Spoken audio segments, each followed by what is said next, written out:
एक दिन राहुल अपने घर के लिए कुछ जरूरी सामान लेने के लिए अपने बाइक से शहर जा रहा था। शहर पहुंचने के बाद काफी देर तक वह सामान ढूंढता रहा, पर उसे पूरे बाजार में वो सामान कहीं भी नहीं मिला। परेशान होकर वो इधर उधर घूमता रहा। शाम भी हो चुकी थी, उसे घर भी जाना था, इसलिए अंत में थक हार कर वो वापस अपने घर जाने का फैसला लिया। वह शहर से थोड़ा आगे निकला ही था कि तेजी से आती हुई कार से उसका एक्सीडेंट हो गया। एक्सीडेंट में राहुल को ज्यादा चोट तो नहीं लगी, बस उसके पैर में थोड़ी चोट लग गई थी, जिससे वहां से खून बह रहा था। रास्ता सुनसान होने के कारण कार वाला वहां से भाग गया।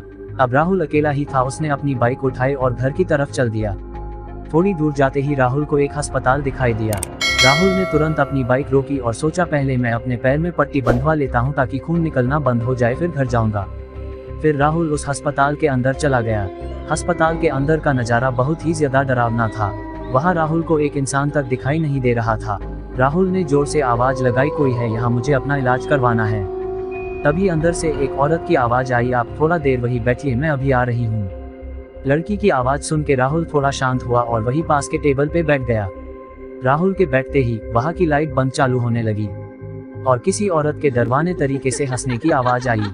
राहुल थोड़ा घबराया, पर खुद को समझाते हुए बोला, ये शायद मैडम की आवाज होगी। फिर एकदम से जोर से चीखने की आवाज आई। राहुल इतना सुनते ही राहुल एकदम से डर गया और टेबल से खड़ा होकर बाहर निकलने लगा।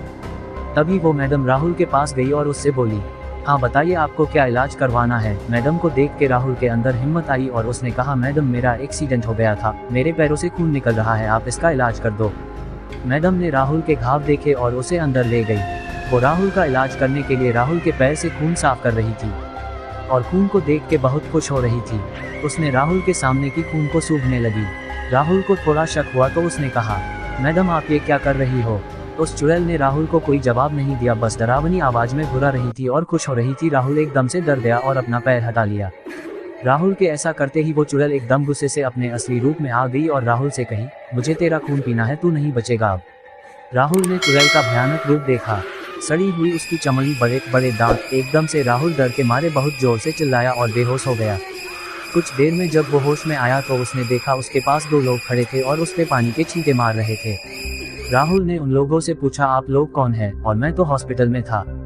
उन लोगों ने राहुल से कहा, भाई तू पागल वागल है क्या? कौन सा हॉस्पिटल, यहाँ दूर दूर तक कोई भी हॉस्पिटल नहीं है। राहुल खड़ा हुआ और उन लोगों को हॉस्पिटल दिखाने के लिए जैसे ही पीछे मुड़ा, राहुल के पैरों से जमीन खिसक गई, क्योंकि वहाँ हॉस्पिटल नहीं बल्कि एक कब्रिस्तान था। इतना देखते ही राहुल को याद आ गया कि उसे चुड़ैल मारने ही वाली थी। तो राहुल डर के मारे जोर जोर से चिल्लाने लगा, मुझे बचा लो, मुझे बचा लो। राहुल के साथ जो लोग थे वो समझ गए थे कि राहुल काफी डर चुका है। फिर उन लोगों ने राहुल को उसके घर तक पहुंचा दिया। उसके बाद से राहुल कभी भी उस रास्ते से अकेले नहीं गया और उस घटना को याद करके आज भी वो बहुत ज्यादा डर जाता है।